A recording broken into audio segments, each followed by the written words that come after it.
Hello everyone, welcome back to Speaking of Cricket podcast. My name is Uday. If you like this episode, please follow me wherever you are listening from, and if you are watching this on YouTube, you can subscribe, and if you like it, give it a thumbs up. I am back with the podcast after so many days. In fact, I did not cover the World Test Championship inaugural final, so I am here after a very long time.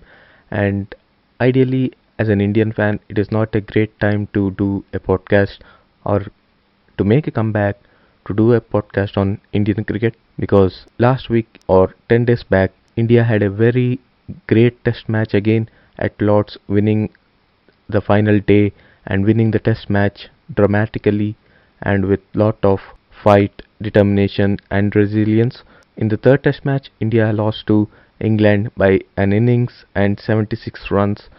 It is a very big loss considering the win in Lords where they won the match by 151 runs. So England made a comeback. They made few changes to their team. The new faces that came in the team done well, and also the changes in their batting order had worked for them. And in the contrary, India, having won the toss and elected to bat first on day one, they did not do a particularly good job there. So I think full marks to England for winning the test match.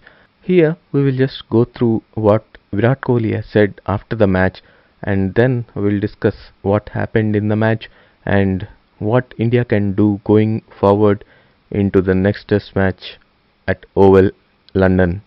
So Virat Kohli said, basically down to scoreboard pressure, always up against it when you get out for under 80 and the opposition puts up such a big score. But we did well to stay in the game yesterday, fight back as much as we could and gave ourselves a chance. But the pressure today was outstanding from the England bowlers and eventually they got the results they wanted.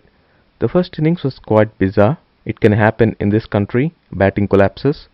We thought the pitch was good to bat on, coming on nicely, but the discipline forced mistakes and the pressure was relentless, difficult to cope when you are not scoring runs. That caused the batting order to crumble. The pitch looked good to bat on. When England batted, it was a different ball game because we weren't as good with the ball. The result is a reflection of how the teams played in this game. We expected them to bounce back. Depth. It's an argument you can have. The top order has to give enough runs for the lower middle order to step up. We did pretty well in the first two games. When you have a result like this, you can't take too much from it. As a batting group, we need to stay close and confident. Even after 36 all out, we came back. Depends on the pitch, assess the surface, how much moisture, and our decision will be based on that. I think this is related to the combination of the team. I think this template works. The four seamers in these conditions, for sure, we set the template. You're playing test cricket and we have bounced back in the past. There are things we need to improve, but we will take pride in trying to correct those errors, something we are looking forward to. So obviously he talked about his decision to bat first on day one when he won the toss, and also the combination of the team which was questioned a lot during this test match particularly.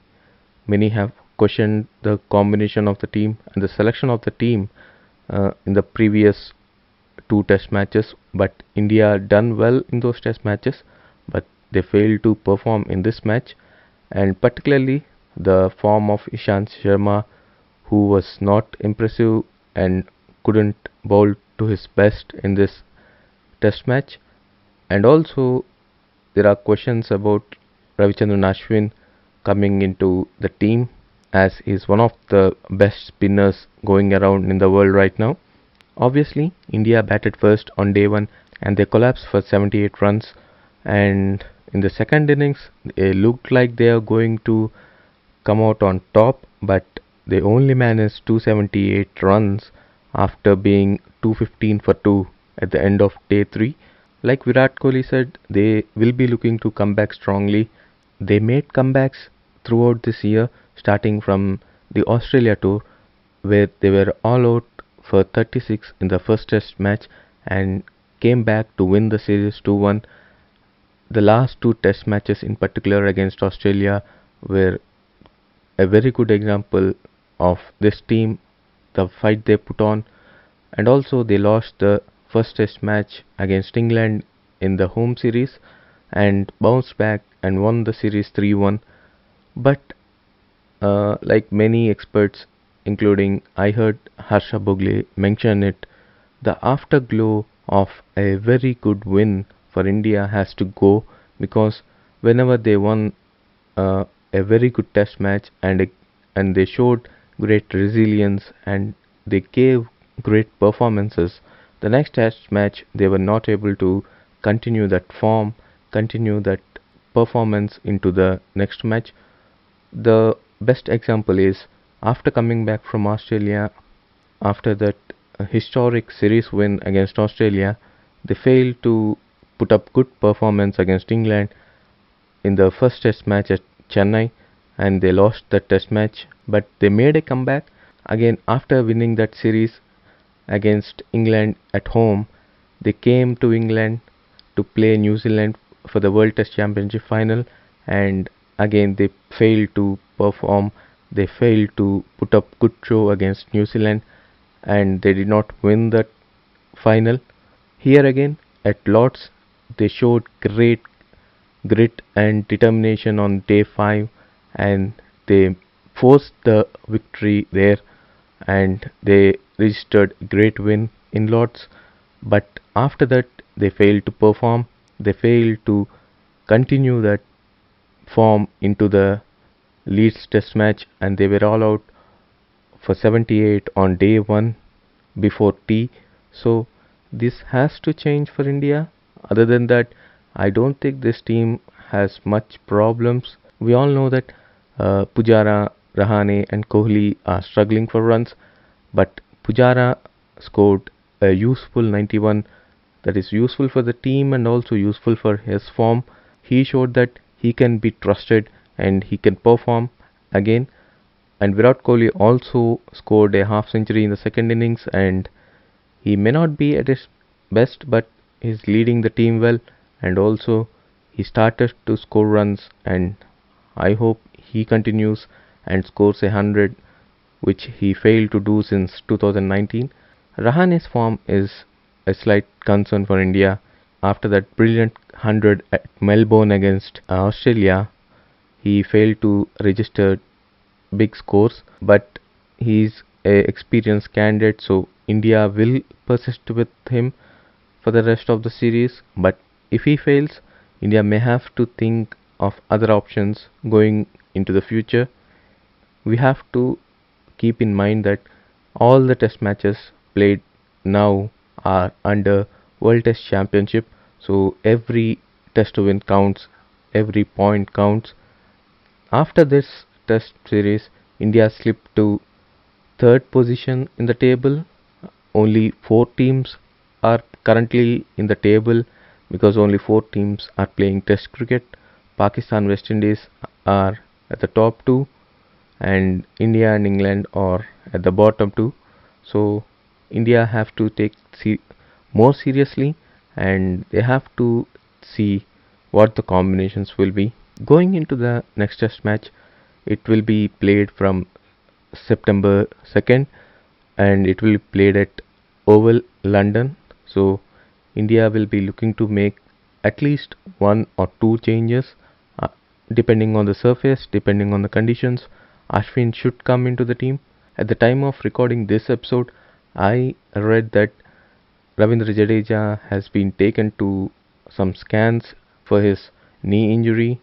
So if everything is good, I think he stays in the team because of his batting.